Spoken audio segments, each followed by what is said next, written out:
Oi, meu nome é Beatriz Dantas e esse vídeo é para contar um pouquinho mais da minha trajetória como profissional. Tudo começou no meu ensino médio, quando eu participei de um projeto de extensão que tinha por lá no Instituto Federal, e eu sou muito grata ao Instituto Federal e a tudo que eu tive acesso lá. E esse projeto de extensão era para dar aula de informática para crianças da comunidade, porque o ensino médio era técnico, né? Então eu fazia o curso de informática também. E aí eu me inscrevi para dar aula para essas crianças e foi uma experiência muito transformadora para mim, assim. Ali eu tive contato pela primeira vez com uma sala de aula como professora, como docente, e eu entendi que era o que eu queria para minha vida. Aquela Bia de 7 anos que brincava de escolinha com as bonecas, com os bichinhos de pelúcia, estava viva, algo tinha sido despertado em mim. E aí, aos 17 anos, participando desse projeto de extensão, eu entendi que a temática era muito fundamental, porque nós estávamos já num mundo rodeado de tecnologias, de celulares, de computadores, e alguém precisava ensinar aquilo. Como é que a gente mexe nisso para além de Word, para além de Excel? Como é que a gente lida com todas essas transformações que vêm junto da tecnologia? E aí a minha ideia foi, depois do ensino médio, cursar pedagogia, porque aí eu conseguiria unir essas duas áreas. Como eu já tinha o ensino técnico em informática, eu poderia complementar com a pedagogia, com a licenciatura e entrar nessa área que tanto tinha chamado a minha atenção. Porém, meu ano de vestibular foi 2020 e aí eu ingressei no Unicamp, que era a universidade que eu queria. E, assim, com uma semana de aula presencial, pá, pandemia. Infelizmente, foi um momento trágico para a humanidade inteira, mas eu não consegui me adaptar, foi muito difícil, ninguém estava preparado para lidar com isso, né? Então acabou que eu não consegui dar continuidade na graduação. Eu comecei a trabalhar e aí na época surgiu uma oportunidade de eu trabalhar com mídias, com marketing.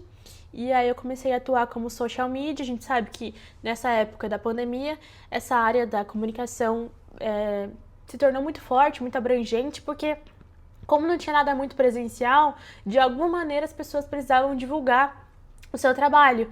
E aí usavam muitas redes sociais para isso, né? Teve aí o grande boom das mídias na pandemia. E aí eu não queria ficar sem estudar diante dessa situação toda. Optei por cursar marketing, entrar numa graduação de marketing.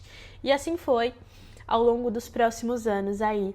Eu trabalhei em agências, em projetos de comunicação, projetos de publicidade, grandes campanhas com grandes marcas. E eu gostei bastante da área, gosto de estudar, de me aprofundar sobre meios de comunicação, redes sociais e todo esse processo transformador que nós encaramos hoje como sociedade. Mas ao mesmo tempo, sempre teve aquela vozinha assim falando na minha cabeça sobre a educação. Eu sempre gostei muito de sala de aula. E aí eu comecei a participar de mais projetos voluntários de aula, de ensinar tecnologia para as crianças. Criei minhas próprias feiras, meus próprios encontros, porque eu queria testar, queria entender até quantos pais sabiam, dominavam, temiam a tecnologia. E aí foi quando eu entrei, tive a oportunidade de entrar com o meu curso técnico em informática para dar aula de robótica e tecnologia numa escola. E aí depois eu entrei em outra, enfim, eu gostei muito. Foi uma experiência muito bacana e ali eu tive acesso de novo à sala de aula e aos conteúdos educacionais tecnológicos. Então, ensino de programação para crianças, ensino de robótica, metodologias ativas, Lego, foi tudo muito legal, eu adorava. Um tempo depois, comecei a ler questões de educação midiática e eu pensei, eu acho que essa temática ela une todas as minhas áreas, ela une a minha aptidão pela educação, meu amor pela educação, a minha formação em marketing, a questão da tecnologia, minha experiência em sala de aula. Então é isso, eu quero me aprofundar em educação tecnológica. E foi assim que eu cheguei aqui. E aí, durante os meus anos de sala de aula, eu pude observar inúmeras questões em torno disso. Muitas situações que eu fui percebendo que não eram casos isolados. Crianças viciadas em telas, falta de acompanhamento psicológico adequado, focado nessas questões, pais que não tinham noção do que estava acontecendo, o que as crianças faziam nas redes sociais, quais redes as crianças acessavam, será que tem que dar tela, não tem que dar tela, que idade é certa para criança ter um celular, será que eu proíbo tudo, controle parental funciona? Aí eu fiz uma pós-graduação em inteligência artificial, porque é uma temática fundamental. Pra mim, assim, a IA, ela não é mais uma coisa, mais uma inovação, mas, sabe, não é só mais uma coisa. Ela é algo que divide a sociedade mesmo, porque eu li uma frase que falava que tudo que nós criamos até agora nos trouxe até a IA. Então, tudo que a gente desenvolveu como sociedade nos trouxe até a inteligência artificial. E agora, tudo que nós vamos criar daqui pra frente é a partir da inteligência artificial. Isso é transformador. E eu aprendi muito questões técnicas, assim, a respeito de IA. E resolvi unir tudo isso, todo esse conhecimento, toda essa experiência, toda essa aptidão, todo esse amor na minha carreira acadêmica. E aí, hoje, eu curso um mestrado. O meu mestrado, ele ainda tá no começo, então eu sei que ele muda bastante ao longo dos meses, ao longo da pesquisa como um todo. Mas hoje eu estudo relação humano-algoritmo, voltada para as questões midiáticas, conteúdos educacionais nas redes sociais.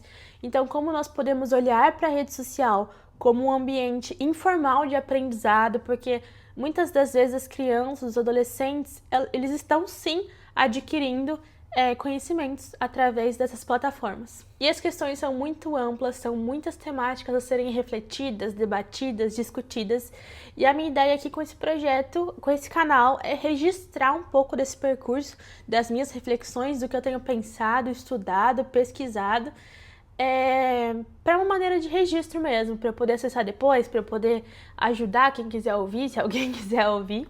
E o Programmente, ele existe, ele vem comigo lá desde 2018, então já fazem aí 8 anos que eu carrego ele, porque ele foi criado com muito carinho ainda no meu ensino médio, quando eu fui despertada lá para a ideia da educação tecnológica, e aí, ao longo desses anos eu venho maturando e amadurecendo tudo que ele foi, tudo que ele é, tudo que ele pode ser. Mas é um projeto do meu coração, eu tenho muito carinho e eu tenho muita esperança no que há de vir, assim, porque tudo é muito novo quando a gente fala de educação tecnológica e midiática, mas eu estou disposta a estudar, a encarar e ajudar o máximo possível de crianças, adolescentes, pais, professores. Contem comigo, eu acho que esse foi um resuminho do que eu tenho feito e vamos ver o que vai vir por aí.